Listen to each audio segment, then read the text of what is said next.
প্রিয় কৃষি উদ্যোক্তা ভাইরা, আসসালামু আলাইকুম। দেখতে পাচ্ছেন যে একজন সেরা উদ্যোক্তার জমিতে আমরা এসেছি।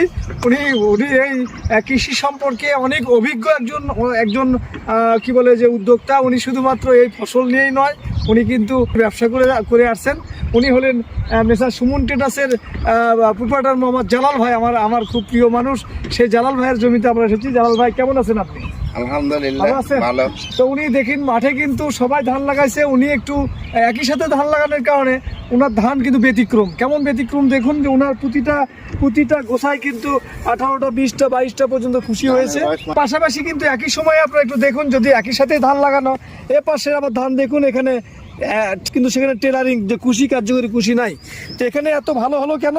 আমরা আবার জালাল ভাইয়ের কাছ থেকে শুনি যেটা কি ব্যবহার করেছেন জালাল ভাই। যখন জমি চাষ হয় তখন এখানে ডিএপি, পটাশ, ইউরিয়া দিয়ে চাষ করেছিল। চাষের পরে ধানের বয়স যখন 15 দিন হয়, 15 দিন মানে 14-15 দিন, ওই সময় আমি মনে করেন ইনফিউজ দানা, কমলাস, কাসকা, ফিয়েস্টা এবং ইউরিয়া দিয়ে মনে করেন দেওয়া, একেবারে যেভাবে দেওয়ার দরকার। তবে এখানে একটু ব্যতিক্রম, টিডা দেওয়া নাই, টিডা একটা স্প্রে দিব। কিন্তু ধানে যদি খায় আর কি, তাহলে টিডা স্প্রে দিব, কিন্তু ধানে মনে হয় খাবে না।